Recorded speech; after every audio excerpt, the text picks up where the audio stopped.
So how exactly do you keep your cool against toxic people? I would say at the first, it's just not giving a fuck about what you think of them and what they think of you, and what they say especially is really important. The thing about toxic people, what they really want is they want attention from you. They want you to respond to them. They want you to do all those kind of things.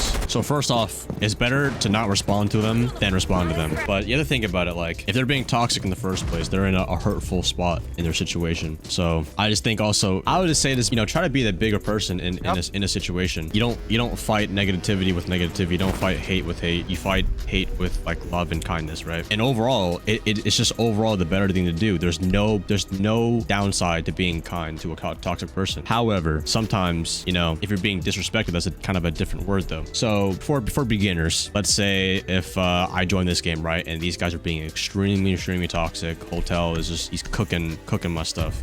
I would just mute him. I think the easiest thing is just mute him, dude. Literally just like go like this, bro. You don't have to deal with him. And the second thing I would say is like, don't be a victim to it. Like you shouldn't let his words make you feel sad or anything like that. I'd say it's just really just, you gotta care less about what anyone thinks of you, especially when it's words over the internet. A lot of the people would not be like this to you at lunch. Like think about like the meanest dude at your school. Like he's obviously not gonna like say like everything he would on with a keyboard, right? Because on the keyboard, you don't get punched for it. So you have to understand a lot of people who talk the most online probably did the opposite in person. They'll probably be like, oh yeah, I was just kidding online, you know, stuff like that. Yeah, you never really know what a person is going through. Who knows, maybe they just fought with a girlfriend, or maybe like their parents are fighting at home, and you don't know that. You don't know that. So it's like, best thing you can do is just be positive to every encounter that you have. They'll remember you a lot and a lot better reputation. Who knows?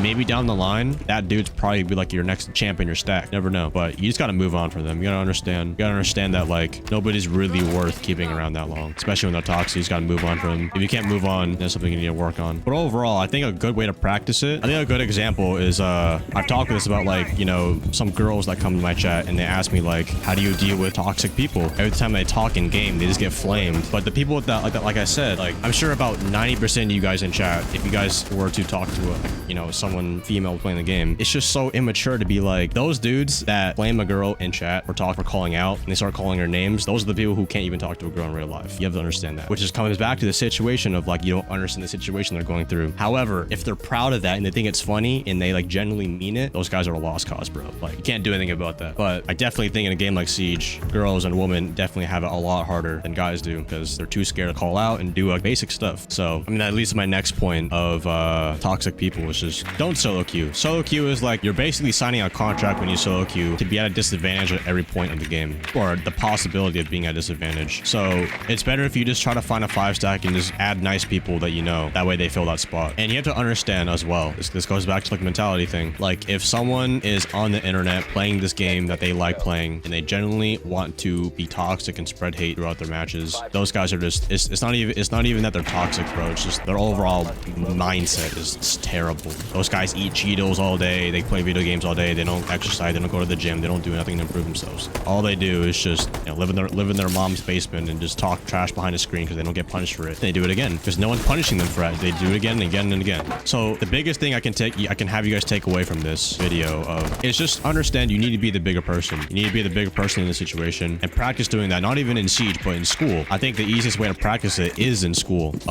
You know, let's say someone is not talking shit about your homie or something like that. You know, you can't just let them say that for free. You got to back them up and talk nice about them and do that kind of stuff. Yeah, don't be around talk to people in school. Start practicing that now. Trust me, it's gonna work a lot better. Same thing with Siege, bro. Same thing with Siege, bro. Is he gonna blow himself up, dude? I swear to God. Nice so above you, watch out. Bro's about to blow himself up. On the bird. Yo, come with me over here, Zero. Dude, I was stuck on the pillar right there. Well, yeah, it comes back to, you know, the internet's super toxic. There's gonna be a lot of trolls on it. But your best bet is just to listen to the positive people who actually mess with you and stuff like that. So that's what I would say to how to address toxic people online. Just be the bigger person.